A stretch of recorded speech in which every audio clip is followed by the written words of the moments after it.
రెచ్చగొట్టి సబ్జెక్టును డీవియేట్ చేసి డైల్యూట్ చేసి దీని సీరియస్నెస్ పోడగొట్టడానికి ఆ రెండు బెంచ్లు కూడా ప్రయత్నం చేస్తూ ఉన్న అధ్యక్ష.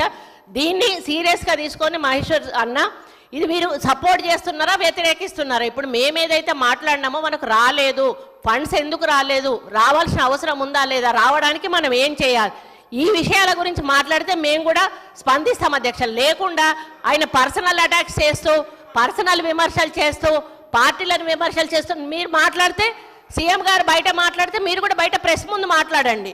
కానీ అసెంబ్లీలో సీఎం గారు మాట్లాడిన దాని మీద ఇక్కడ మీరు రెస్పాండ్ అవ్వడం అనేది కరెక్ట్ కాదు అధ్యక్ష.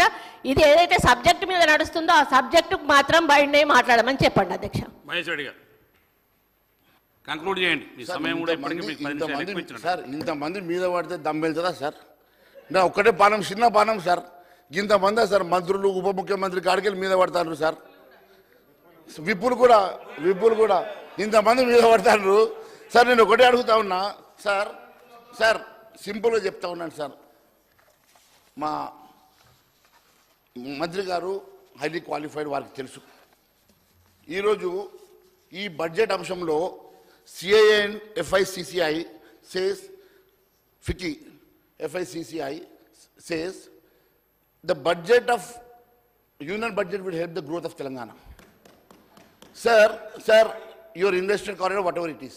Sir, my concern to this, the union ministry or the union budget is kind enough for the state of Telangana. And we have been giving the budget, మేము ఇచ్చినటువంటి బడ్జెట్ ఇప్పటివరకు ఇచ్చినటువంటి అమౌంట్స్ ఇప్పటివరకు ఇంకా 80,000 కోట్లు ఆన్గోయింగ్ ప్రాజెక్ట్స్ నడుస్తున్నాయన్నా, లేకుంటే 26,000 కోట్ల రూపాయలు మేము ఔటర్ రింగ్ రోడ్కి ఇస్తున్నామన్నటువంటి డబ్బులైనా, లేకుంటే ఈ ఇప్పుడు 3,500 కోట్ల డ్రింకింగ్ వాటర్ స్కీమ్స్ నడుస్తున్నాయన్నా, లేకపోతే ఈరోజు రైల్వే సుందరీకరణ కానివ్వండి, రైల్వే ట్రాక్లు కానివ్వండి, ఇవన్నీ అంశాలు ఉన్నప్పటికీ కూడా సార్ ఇవన్నీ జరుగుతున్నాయంటే కేంద్ర బడ్జెట్ తోటి నడుస్తున్నాయి. అంతెందుకు సార్, NREGS సార్ ఈరోజు ఈ రాష్ట్రంలో చాలా దగ్గర ఇది లేదు సార్. వినండి sir, what is this sir? Sir అన్న ఇంటర్నెట్ అరే అట్లా కాదు. ప్రభాకర్ గారు, మంత్రి గారు ఒక నిమిషం వినండి, కంప్లీట్ చేసినాక మీరు చెప్పండి సార్. మినిస్టర్ గారు సార్ ఒక విషయం. NRGS అనేటువంటిది కాంగ్రెస్ ప్రవేశపెట్టిన కార్యక్రమం. దేశవ్యాప్తంగా అన్ని రాష్ట్రాలకు ఇస్తారు. మీరు ప్రత్యేకించి తెలంగాణకు తెచ్చిన కొత్త రాష్ట్రం అని పొద్దుగా లేస్తే ఎలక్షన్లలో ఊరూరికి కూడా మేము ఉపాధి హామీ తెచ్చినాం. నువ్వేం తెచ్చేది? ఇది చట్టంలో ఉన్నది, దాన్ని కూడా మీరు చెప్పుకుంటే ఎట్లా? రూపాయి ఎలక్షన్లలో ఊరూరికి ఉపాధి హామీకి తెచ్చారని చెప్పుకున్నాం. ఏం తెచ్చారు, ఏం తెలంగాణకు తెచ్చారు చెప్పండి. అరే ఉపాధి హామీ నువ్వుగా దానికన్నా ముందు మేము కూడా ఇచ్చినాం కదా.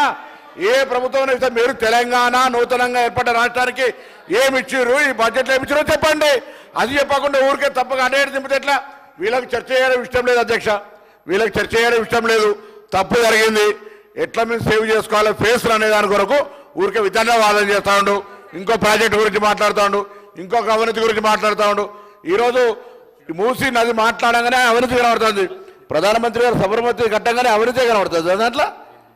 అరే దానికి సంబంధించి గంగా శుద్ధి చెప్తా ఉన్నారు, దానిలో కూడా అవినీతి కనబడుతుందా? మేము అడుగుతున్నాం ఇలా సబ్జెక్టు. ఓన్లీ తెలంగాణకు నిన్నటి బడ్జెట్లో అన్యాయం జరిగింది, దాన్ని మీరు అవునంటారా కాదంటారా? ఈరోజు అనేకంగా మధ్యలో ఉండి కూడా అనొచ్చు, మధ్యలో మాకు అటు కాదు ఇటు కాదని అనొచ్చు. మీరు ఏదైనా చెప్పండి స్టాండ్. తెలంగాణ ప్రజలు గమనిస్తూ ఉన్నారు. మీరు ఇలా ఎన్డీఏల భాగస్వామి. అసలు తెలంగాణలో భారతీయ జనతా పార్టీ భాగస్వామిలో అనే DNA పరిశీలించాలి. తెలంగాణ పౌరుషం ఉందా లేకపోతే బానిసత్వం ఉందా తెలుసుకోవాల్సిన అవసరం ఉంది. అలా మహేశ్వర్ రెడ్డి గారు కంక్లూడ్ చేయండి. సార్ కంక్లూడ్ చేయండి. కంక్లూడ్ చేస్తున్నా సార్. పొన్నం ప్రభాకర్ గారు నా మిత్రుడు సార్. పొన్నం ప్రభాకర్ గారు సబ్జెక్టుని NREGS అనేది ఆవేశపడ్డాడు, కానీ నేనేం మాట్లాడుతున్నా వారు వినిపించుకోలేదు సార్. NREGS అనేది నేను NREGS సబ్జెక్ట్ గురించి మాట్లాడతాను సార్. NREGS కోసము కేంద్రం మొన్న 800 కోట్లు పంపించింది సార్. 800 కోట్లు పంపిస్తే మా ఫైనాన్స్ మినిస్టర్ గారు, డిప్యూటీ CM గారు ఆ డబ్బులు మరి ఇవ్వట్లేదు సార్. పాపం డైవర్ట్ చేశారా మరి గుత్తేదారులకు ఇచ్చుకున్నాడో నాకు తెలియదు, కానీ ఆ డబ్బులు 800 కోట్లు సార్ ఇస్తే NREGS డబ్బులు సార్ చిన్న గుత్తేదారులు పాపం రోడ్లు వేసుకున్నారు, చిన్న బిల్డింగ్లు కట్టుకుంటే వాళ్ళకి ఇవ్వలేదు సార్. అంతేకాదు గ్రామ పంచాయతీ కోసం సార్ 15th ఫైనాన్స్ కమిషన్లో అంటే కేంద్రం డబ్బులు ఇవ్వలేదు అంటున్నారు, మరి ఇచ్చిన డబ్బులు ఏమో వాడరు, ఇచ్చిన డబ్బులు ఏమో డైవర్ట్ చేస్తారు. ఇచ్చిన డబ్బులు ఎందుకు ఇస్తలేరని అడుగుతున్నాను. Speaker sir